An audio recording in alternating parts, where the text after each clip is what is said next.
Hello everyone, welcome to our channel Gyapan entrance academy. So finally आज के इस class में हम लोग उर्दू पेडागोजी का एक इम्पॉर्टेंट टॉपिक डिस्कस करने वाले हैं। काफ़ी इंपॉर्टेंट है ये, बहुत ही अच्छे तरीके से समझेंगे, ज़्यादा टफ भी नहीं है, आसान है, चीज़ें वही रहेंगी।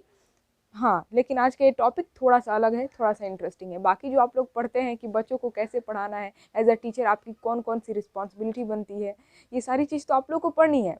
देखिए, अगर आप लोग ये सोच रहे हैं कि ये क्या है, सिर्फ यही पढ़ना पड़ रहा है कि हम कैसे अच्छे टीचर बने, कैसे अच्छे शिक्षक बने, ठीक है, कौन कौन सी हमारी रिस्पॉन्सिबिलिटी बनती है, बच्चों को कैसे पढ़ाना है, सिर्फ यही पढ़ा जा रहा है सीटेट में, तो जी हाँ, फॉर योर काइंड इन्फॉर्मेशन आप लोगों को बता दूं कि by hook and by crook in anyhow आप लोगों को ये सारी चीज़ें पढ़नी ही पढ़नी है सीटेट में। यही एक ऐसा पॉइंट है जहाँ पर आप लोगों को टीचर की रिस्पॉन्सिबिलिटी बताई जा रही है। अभी हो सकता है कि आपको इसका महत्व ना समझ में आए, लेकिन जब आप गवर्नमेंट टीचर बन जाएंगे, ठीक है, तब जाकर आपको जो अभी पढ़े रहेंगे ना, इसका महत्व उस वक्त समझ में आएगा, ठीक है ना। तो इन एनी हाउ आपको तो ये सारी चीज़ें पढ़नी ही है कि बच्चों को कैसे पढ़ाना है, आपकी कौन कौन सी रिस्पॉन्सिबिलिटी बनती है। बच्चों को 3 इडियट मूवी की तरह रटाना नहीं है। कैसे 3 इडियट मूवी में रट लेता है, फाइल बदल जाती है और फिर अपनी बेइज्जती करवा लेता है। तो 3 इडियट मूवी की तरह रटाना नहीं है, मीनिंगफुल लर्निंग करानी है, बच्चा मानी को समझ कर सीखे, ठीक है।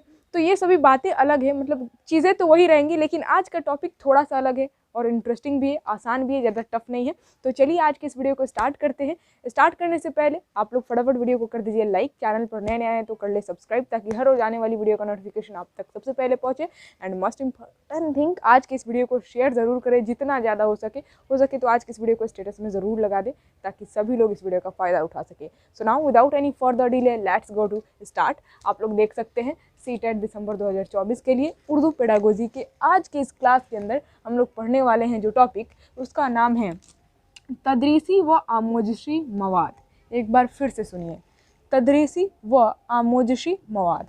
इंग्लिश में इसको कहते हैं टीचिंग लर्निंग मटेरियल, हिंदी में कहा जाता है शिक्षण सहायक सामग्री। अब ये है क्या? देखिए, नाम ही में है तदरीस, यानी कि तदरीस का मतलब होता है शिक्षण, पढ़ाना, ठीक है, और आमोजिश का मतलब होता है सीखना, यानी कि वैसे मवाद, वैसे मटेरियल, वैसी चीज़ें जो कि शिक्षक को पढ़ाने में और बच्चों को सीखने में हेल्प करे, मदद करे, सहायक हो, वो सभी चीज़ें, वो सभी मटेरियल को हम क्या कहते हैं? तदरीसी व आमोजिशी मवाद। तदरीस यानी कि पढ़ाने में, और आमोजिश यानी कि सीखने में जो मवाद, जो मटेरियल, जो चीज़ें हेल्प करे, उसे क्या कहते हैं? तदरीसी व आमोजिशी मवाद। जैसे कि ये मार्कर है, ये बोर्ड है, इनफैक्ट मोबाइल के ज़रिए आप सीख रहे हैं, जो चीज़ें टीचिंग और लर्निंग में हेल्प करे, वो सारी चीज़ें क्या कहलाएंगी? तदरीसी व आमोजिशी मवाद कहलाएंगी। तो ये मोबाइल हो गया, ये वाइट बोर्ड हो गया, ये मार्कर हो गया, इसके बिना मान लीजिए मार्कर नहीं रहता है, बोर्ड नहीं रहता है, तो कैसे हम लोग ये टीचिंग लर्निंग का प्रोसेस कैसे होगा? डिफ़िकल्ट हो जाएगा पढ़ाना, ठीक है। तो यही महत्व है। देखिए, तदरीसी व आमोजिशी मवाद का महत्व क्या है कि तलबा की आमोजिश को आसान बनाने, तवज्जो को मरकूज़ बनाने, सबक मानी खेज़ बनाने और सबक में दिलचस्पी पैदा करने में मुआविन होते हैं। एक पल के लिए मान लीजिए कि आप गवर्नमेंट टीचर बन गए हैं और गए हैं स्कूल में पढ़ाने के लिए, ना तो वहाँ पर बोर्ड है, ना ही मार्कर है और ना ही किताब है, तो आप कैसे पढ़ाएंगे बच्चों को? यहाँ पर आपके लिए टीचिंग और बच्चों के लिए लर्निंग, बच्चों के लिए सीखना डिफ़िकल्ट हुआ कि नहीं? तो यही यहाँ पर महत्व बताया गया है कि तदरीसी व आमोजिशी मवाद यानी कि टीचिंग लर्निंग मटेरियल, शॉर्टकट में TLM कहते हैं, इसके बिना टीचिंग और लर्निंग डिफ़िकल्ट हो जाती है, ठीक है। अगर आपके पास बोर्ड रहेगा तो आप आसानी से बच्चों को सिखा पाएंगे। किताब भी क्या है? टीचिंग लर्निंग मटेरियल है। किताब के बिना आप कैसे पढ़ाएंगे? तो किताब हो गया, बोर्ड हो गया, वाइट बोर्ड हो गया, फिर ब्लैक बोर्ड हो, इनफैक्ट स्मार्ट बोर्ड भी क्या है? टीचिंग लर्निंग मटेरियल है। अब यहाँ पर डिपेंड करता है कि आप कितना लेटेस्ट मटेरियल ला रहे हैं। बच्चा तो वाइट बोर्ड पर भी सीख जाएगा, हम लोग के पास भी क्या है? वाइट बोर्ड है, स्मार्ट बोर्ड नहीं है, फिर भी हम लोग सीख तो रहे हैं ना। यानी कि वाइट बोर्ड पर भी ऐसा नहीं है कि हम लोग सीख नहीं रहे हैं, वाइट बोर्ड पर भी हम लोग सीख पा रहे हैं, समझ पा रहे हैं, लेकिन इससे और लेटेस्ट मटेरियल लाया जाएगा, यानी कि स्मार्ट बोर्ड अगर आ जाता है तो ये टीचिंग और लर्निंग और आसान हो जाएंगी। वहाँ पर विजुअली आप लोग स्मार्ट बोर्ड पर देख पाएंगे, ठीक है ना, देख कर चीज़ें और आसानी से समझ में आएंगी। और लेटेस्ट मटेरियल लाइए, टीचिंग और लर्निंग और आसान हो जाएंगी, ठीक है। तो ऐसा नहीं है कि वाइट बोर्ड पर हम लोग नहीं सीख रहे हैं, बेशक सीख पा रहे हैं, समझ पा रहे हैं। हाँ, स्मार्ट बोर्ड लग जाएगा तो टीचिंग और लर्निंग और आसान हो जाएगी। और अगर आप लोग का प्यार और सपोर्ट रहा तो बहुत जल्दी स्मार्ट बोर्ड भी लग जाने वाला है, तब तक हम लोग इसी पर सीख रहे हैं, ठीक है। तो वही यहाँ पर बताया गया कि तलबा की आमोजिश को आसान बनाने में मददगार होती है, यानी कि जो स्टूडेंट है उनकी आमोजिश। आमोजिश का मतलब क्या होता है? सीखना। बच्चे आसानी से सीख जाते हैं इस तरह के टीचिंग लर्निंग मटेरियल से, यानी कि तदरीसी व आमोजिशी मवाद के ज़रिए बच्चे आसानी से सीख पाते हैं। आप क्या करेंगे, आपके पास अगर स्मार्ट बोर्ड है, ऑफकोर्स आप जिस स्कूल में जाते हैं वहाँ पर अगर वाइट बोर्ड ही रहता है तो वाइट बोर्ड पर भी बच्चों को पढ़ा सकते हैं, ब्लैक बोर्ड पर भी पढ़ा सकते हैं, समझा कर, ठीक है, लिख कर बोर्ड पर बच्चा देखेगा, सीखेगा। मीनिंगफुल लर्निंग कराएंगे तो बच्चा आसानी से सीख जाएगा, ठीक है। अगर आपके पास स्मार्ट बोर्ड है तो विजुअली बच्चों को दिखाइए, A for apple, B for ball, हाथी ऐसी होती है, मछली ऐसे होती है, ठीक है। मैथमेटिक्स से रिलेटेड जो है ना बोर्ड पर पढ़ाइए, स्मार्ट बोर्ड पे, ठीक है।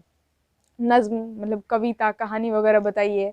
साइंस के बारे में पढ़ाना है तो सोलर सिस्टम मान लीजिए, सौर मंडल, तो स्मार्ट बोर्ड पर पूरा का पूरा सौर मंडल दिखा दीजिए। बृहस्पति ग्रह, बुध ग्रह, मंगल ग्रह, ठीक है, पृथ्वी गोल होती है कि चपटी होती है, ये सारा आप विजुअली बच्चों को दिखाएंगे ना तो बच्चे क्या करेंगे, बच्चों का तवज्जो मरकूज होगा, यानी कि बच्चों का ध्यान आकर्षित होगा। बच्चा जो है ना सबक में दिलचस्पी लेंगे। देखिए यहाँ पर एक एक करके बस तवज्जो को मरकूज बनाने, सबक मानीखेज बने, इनकी बच्चा तवज्जो देंगे, सबक मानीखेज बनेगा। चैप्टर जो है ना आप समझा कर पढ़ाएंगे, यानी कि मानी बच्चा समझेगा और मानी समझ कर सीखेगा, यानी कि ये मीनिंगफुल लर्निंग कहलाएगी। बच्चा मीनिंग को समझ कर सीख रहा है, ठीक है, तो ये एक मीनिंगफुल लर्निंग कहलाएगी। बच्चा सबक में दिलचस्पी लेगा, यानी कि जो चैप्टर आप पढ़ा रहे हैं उसमें उसका दिलचस्पी बढ़ेगा, ठीक है। तो जितना ही ज़्यादा आप लेटेस्ट मटेरियल रखेंगे बच्चा उतना ही ज़्यादा आकर्षित होगा, उतना ही ज़्यादा अट्रैक्ट होगा, और जितना आपका इफ़ेक्टिव तरीका हो पढ़ाने का, ठीक है। तो ये है टीचिंग लर्निंग मटेरियल का महत्व। बिना इसके टीचिंग और लर्निंग डिफ़िकल्ट हो जाती है, ठीक है। अब आगे बढ़ते हैं। टीचिंग लर्निंग मटेरियल शॉर्टकट में TLM में लिख दी हूँ, यानी कि तदरीसी व आमोजिशी मवाद 3 तरह के होते हैं, ध्यान दीजिए। पहला है समई ज़राए, दूसरा है बसरी ज़राए, और तीसरा है समई व बसरी ज़राए, दोनों इसमें शामिल हैं, ठीक है। आप समई मवाद भी कह सकते हैं, मतलब टीचिंग लर्निंग मटेरियल, तदरीसी व आमोजिशी मवाद, इसको मवाद बोलिए फिर या फिर ज़रिया बोलिए, बात एक ही है, क्योंकि एक ज़रिया है ना, ये मार्कर, इसको क्या कहेंगे, ज़रिया ही कहेंगे। मटेरियल बोलिए फिर ज़रिया बोलिए, क्योंकि मार्कर, बोर्ड और इस मोबाइल के ज़रिए ही तो आप लोग सीख रहे हैं, या फिर मटेरियल बोलिए, बात एक ही है, क्योंकि इन सभी मटेरियल, ये सभी चीज़ों के ज़रिए ही तो टीचिंग और लर्निंग का प्रोसेस हो रहा है ना, ठीक है। तो आप तदरीसी व आमोजिशी मवाद को ज़रिया भी कह सकते हैं। तो और ज़रिया का जमा होता है ज़राए, बहुवचन, यानी कि प्लूरल क्या होता है, ज़राए। तो जो जिसके ज़रिए हम सीखते हैं, जो मटेरियल के ज़रिए हम लोग सीखते हैं ना, उसी को 3 भागों में बांटा गया है। समई ज़राए, ज़रिया का जमा ज़राए, या फिर समई मवाद भी कह सकते हैं, मटेरियल, ठीक है। दूसरा है बसरी ज़राए, या फिर बसरी मवाद भी कह सकते हैं। तीसरा है समई व बसरी ज़राए, ज़राए या फिर मवाद, मतलब यहाँ पर आप ज़राए लगाइए फिर मवाद लगाइए, ये बात एक ही है। देखिए मार्कर भी नहीं चल रहा है, ज़राए या फिर मवाद, बात एक ही है, ठीक है। क्योंकि इन मवाद यानी कि इन मटेरियल के ज़रिए तो हम लोग सीखते हैं। ये मार्कर है, ये बोर्ड है, मोबाइल के ज़रिए ही तो आप सीख रहे हैं। तो समई ज़राए बोलिए, फिर समई मवाद यानी कि मटेरियल बोलिए, बात एक ही है। तो समई ज़राए को इंग्लिश में कहते हैं, अब हम लोग इसको एक एक करके समझेंगे। समई ज़राए को इंग्लिश में कहा जाता है ऑडियो एड्स, हिंदी में कहा जाता है श्रव्य साधन। देखिए नाम ही में है ऑडियो यानी कि श्रव्य, मतलब कि समई ज़राए का ताल्लुक कान से होता है। समई मवाद किसे कहते हैं, समई ज़राए बोलिए फिर मवाद बोलिए, बात एक ही है। तो समई मवाद का ताल्लुक कान से होता है, यानी कि अगर हम सुनने के ज़रिए कोई तालीम हासिल करते हैं, कोई जानकारी लेते हैं, तो उसे ही हम लोग क्या कहते हैं, समई ज़राई, मतलब स से सुनना, स से समय, या फिर मैं आप लोगों को पहले बता चुकी हूँ सुनना को सिमात भी कहते हैं। तो याद रख, एज अ ट्रिक आप लोग याद रख सकते हैं, सिमात और सुनना एक दूसरे से रिलेटेड है ना, दोनों एक ही जैसा लग रहा है, सिमात और सुनना, या फिर स से सुनना और स से समई, यानी कि जिसका ताल्लुक कान से हो, कान ही से हम लोग सुनते हैं ना। तो सुनने के ज़रिए जो तालीम हम हासिल करें, सुनने के ज़रिए जो जानकारी हमें मिले, उसी को हम क्या कहते हैं, समई ज़राए। जैसे कि रेडियो के ज़रिए सुनकर हम लोग क्या करते हैं, जानकारी हासिल करते हैं। तो रेडियो, क्योंकि इसके ज़रिए हम सुनते हैं, इसका ताल्लुक कान से है, तो इसको किसके अंदर रख देंगे, समई ज़राए के अंदर रख देंगे, ठीक है। क्योंकि रेडियो के वजह से हम लोग सुनने के ज़रिए तालीम हासिल कर रहे हैं, ठीक है। उसके बाद से टेलीफोन हो गया, टेप रिकॉर्डर हो गया, ग्रामोफोन या फिर लिंगवा फ़ोन हो गया। आई होप आप लोगों ने ये दोनों को देखा होगा, बहुत पुराना ज़माना का ये हो गया है, ठीक है। तो radio, telephone, tape recorder, gramophone, lingua phone, podcast वगैरह में सुना जाता है, ठीक है। ऑडियो कैसेट हुआ करता था पहले, उसका जो ब्राउन कलर का रील रहता था पहले के, मतलब अगर ख़राब हो जाता था ऑडियो कैसेट तो उसका ब्राउन कलर का रील निकाल कर हम लोग बहुत ज़्यादा खेला करते थे।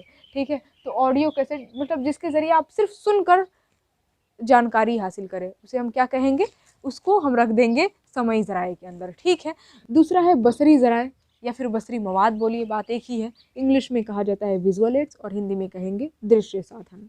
नाम ही में विजुअल यानी कि दृश्य, देखने से रिलेटेड हो, और बसरी ज़राए का ताल्लुक किससे होगा, आँख से होगा। अब देखिए यहाँ पर समई ज़राए का तो आपको ट्रिक पता चल गया कि हाँ, स से सुनना और स से समई, सुनने जिसके ज़रिए हम लोग सुन सके उसे समई ज़राए कहते हैं। लेकिन बसरी ज़राए को कैसे याद रखेंगे, तो यहाँ पर मैं आप लोग को ट्रिक बता देती हूँ। देखिए आप लोग सुने होंगे आँखों में बस गया, यानी कि बसने की बात कहाँ की जा रही है, आँखों में। बसरी ज़राए यानी कि बसने की बात आँखों में की जा रही है। तो बसरी ज़राए का ताल्लुक किससे, आँखों से, यानी कि आँखों के ज़रिए हम देखकर जब तालीम हासिल करते हैं, जानकारी हासिल करते हैं, उसे ही हम लोग क्या कहते हैं, बसरी ज़राए कहते हैं। और इसका एग्जाम्पल क्या क्या हो जाएगा, तख्ते सयाह यानी कि बोर्ड, ब्लैक बोर्ड को ही तख्ते सयाह कहते हैं। इवन आप वाइट बोर्ड, डिजिटल बोर्ड को भी कह सकते हैं, लेकिन स्पेशली ब्लैक बोर्ड को ही हम लोग तख्ते सयाह कहते हैं। ठीक है, तो ब्लैक बोर्ड पर यानी कि तख्ते सयाह पर, बोर्ड पर आप लिख कर समझाते हैं तो बच्चा जो है ना देखता है। ठीक है, तो देखकर जानकारी हासिल करेगा, या फिर कहीं पर लिखा हुआ भी है बोर्ड पर तो आप उसे पढ़कर और जानकारी हासिल करते हैं।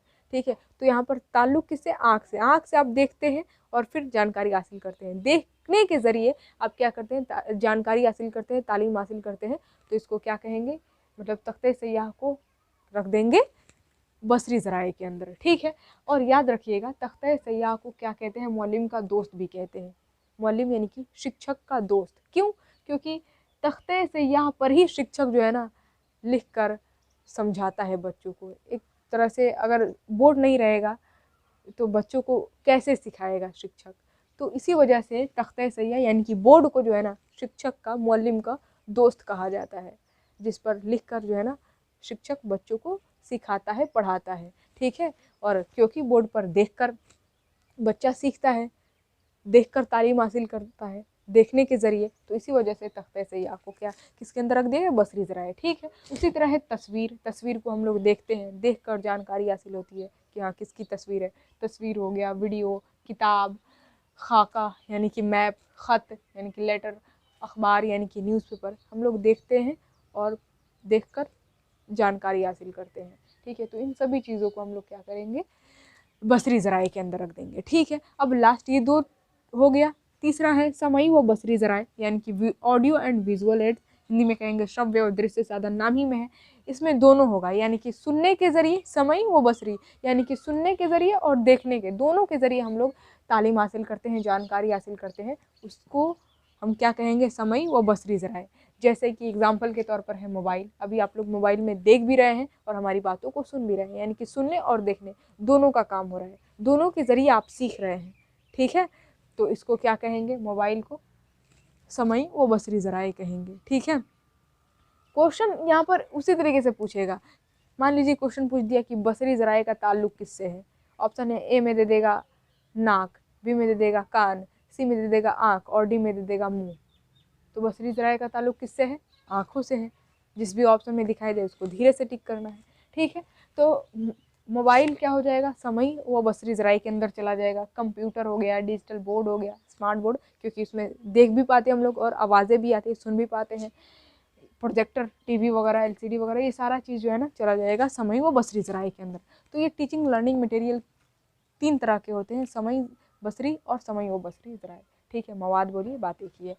तो ये तीनों आई होप आप लोगों को समझ में आ गया होगा। अब यहाँ पर लास्ट में कुछ और भी बातें बताई गई हैं, जैसे कि निसाबी किताब के बारे में, यानी कि जो स्कूल का किताब होता है, सिलेबस का किताब, उसकी क्या खुसूसियत है, कौन कौन सी विशेषता, क्वालिटी क्या है, मतलब निसाबी किताब कैसी होनी चाहिए, ये बताया गया है। सबसे पहले तो कहा गया कि निसाबी किताब को मौलिम का मदरसा कहते हैं। मौलिम यानी कि शिक्षक का मदरसा होता है निसाबी किताब, सिलेबस का किताब।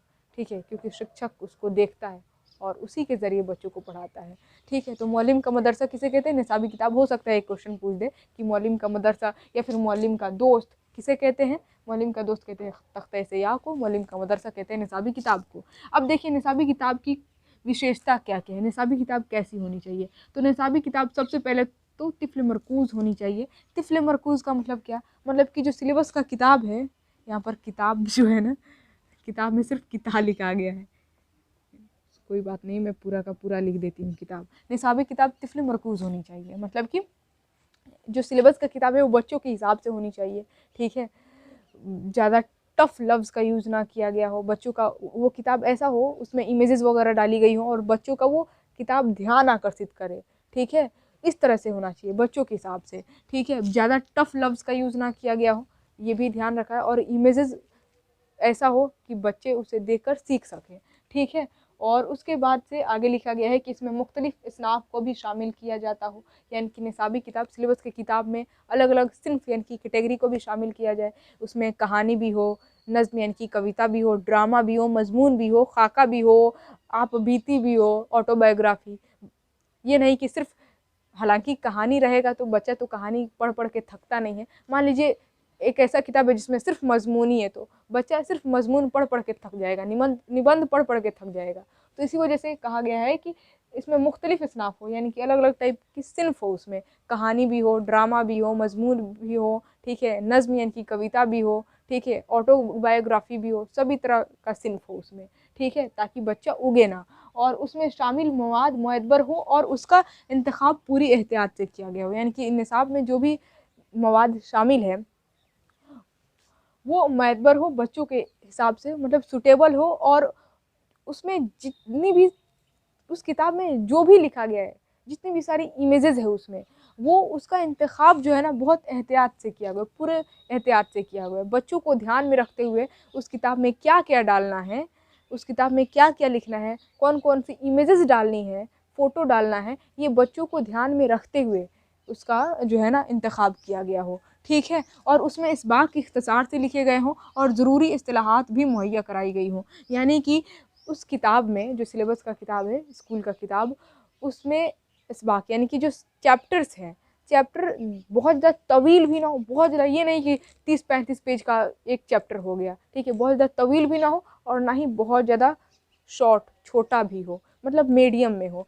इस बात जो है ना वो इख्तिसार से लिखे गए हों, ज़्यादा लंबा भी नहीं, ज़्यादा छोटा, मतलब इख्तिसार से, ठीक है, एकदम छोटा भी नहीं, मीडियम में हो, ठीक है। और ज़रूरी इस्तिलाहात भी मुहैया, मतलब जो भी इमेज वगैरह हिंट वगैरह देना है उसमें डाला गया हो, ठीक है। उसमें ऐसे सवालात ज़रूर हों जो तलबा में फ़िक्र अंगेज़ी, तफ़हीम और ज़बान की तहसीन को फ़रोग़ देने वाले हों, यानी कि कहा गया है कि सिलेबस की किताब में ऐसे भी सवालात हों जो कि तलबा यानी कि स्टूडेंट में फ़िक्र अंगेज़ी उत्पन्न करे, ठीक है। उस सवाल को पढ़ने के बाद बच्चों में फ़िक्र अंगेज़ी उत्पन्न हो, बच्चा जो है ना उस सवाल को जानने के लिए एक्साइटेड हो, मतलब वो सवाल जानना चाहे, बच्चों के ऊपर प्रेशर बने कि आखिर इस सवाल का जवाब क्या होगा, बच्चा जो है ना उस सवाल का जवाब ढूंढना चाहे, ठीक है, इस तरह का सवालात हो, ठीक है।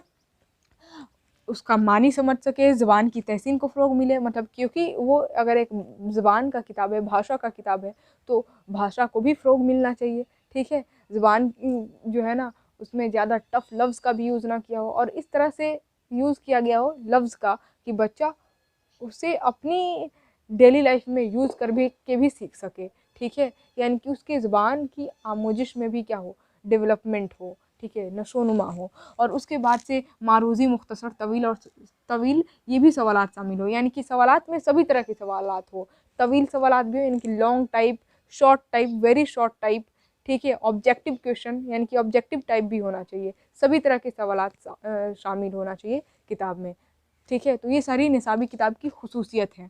और इसके अलावा बताया गया है कि कसीर लिसानियत जो है ना, कसीर लिसानियत से कहते हैं मल्टीलिंगुअल, ठीक है, कसीर लिसानियत को कभी भी ज़बान की आमोजिश में रुकावट नहीं मानना है, यानी कि आप टीचर के तौर पर गए हैं पढ़ाने के लिए, तो एक क्लास में अलग अलग भाषा के जो है ना बच्चे रह सकते हैं, कोई बच्चा उड़िया बोल रहा होगा, कोई पंजाबी बोल रहा होगा, कोई बंगला बोल रहा होगा, ठीक है। तो जो कसीर लिसानियत है यानी कि मल्टीलिंगुअल, यानी कि बच्चे अलग अलग भाषा अगर बोल रहे हैं तो वो जो है ना अलग अलग भाषा जो बच्चे बोल रहे हैं वो कभी भी ज़ुबान यानी कि भाषा की आमोजिश में यानी कि भाषा को सीखने में कभी भी वो रुकावट नहीं डालती। उसको बर्डन नहीं समझना है, बोझ, रुकावट नहीं समझना है कि बच्चा दूसरा लैंग्वेज जानता है तो ये सीख नहीं पाएगा, नहीं। वहाँ पर आपको एज अ टीचर सोचना होगा कि बच्चे की ज़ुबान की आमोजिश कैसे की जाए, यानी कि बच्चे को जो भाषा आप सिखाना चाहते हैं वो कैसे सिखाया जाए। ठीक है, कभी भी कसीर लिसानियत यानी कि अलग अलग लैंग्वेज बोलने वाले बच्चे को जो है ना, अलग अलग लैंग्वेज जो बच्चे बोल रहे हैं उसको कभी भी भाषा सीखने में रुकावट नहीं समझना है। ठीक है, अब आप पर डिपेंड करता है कि आप कैसे बच्चों को सिखाएंगे। ठीक है, तो ये सारी बातें बताई गई हैं तदरीसी व आमोजशी मवाद के अंदर। बस इतना ही पढ़ना था, ज़्यादा लंबा भी टॉपिक नहीं था, ना ही ज़्यादा टफ था, बहुत आसान था। और आप लोगों को आज के इस वीडियो में जो कुछ भी समझाया गया है समझ में आया कि नहीं, एक बार कमेंट बॉक्स में लिखकर ज़रूर बता दें। बाकी अभी तक आप लोगों ने वीडियो को लाइक नहीं किया है देन वीडियो को लाइक करें, चैनल पर नए नए आए चैनल को सब्सक्राइब करें ताकि हर रोज आने वाली वीडियो का नोटिफिकेशन आप तक सबसे पहले पहुँचे। और वीडियो को जितना ज़्यादा हो सके शेयर करें ताकि दूसरे लोग भी इस वीडियो का फ़ायदा उठा सकें। ठीक है, और किसी भी तरह का कोई भी डाउट भी है आज के इस वीडियो से, आज के इस क्लास से रिलेटेड, तो भी आप हमें कमेंट बॉक्स में लेकर पूछ ले, हो सकेगा तो इसके नेक्स्ट वीडियो में इस कन्फ्यूज़न को क्लियर कर दिया जाए। बाकी आज के इस वीडियो में जो कुछ भी पढ़ाया गया है इसका अगर आप स्क्रीनशॉट लेना चाहते हैं तो कोई दिक्कत नहीं है, ले लीजिए फटाफट स्क्रीनशॉट। तो इसी के साथ मैं आप सभी लोगों से विदा लेती हूँ। आई होप आप लोगों ने वीडियो को लाइक शेयर ज़रूर कर दिया होगा। अब हम लोग इसके नेक्स्ट वीडियो में मिलेंगे। सीटेट दिसंबर 2024 के लिए उर्दू के जो इंपॉर्टेंट टॉपिक है सबसे पहले वो कवर करा दिए जा रहे हैं। हालांकि उर्दू का पूरा सिलेबस कंप्लीट कराया जाएगा। अगर आ ही गई हूँ तैयारी कराने के लिए तो पूरी कंप्लीटली आप लोग की तैयारी होगी।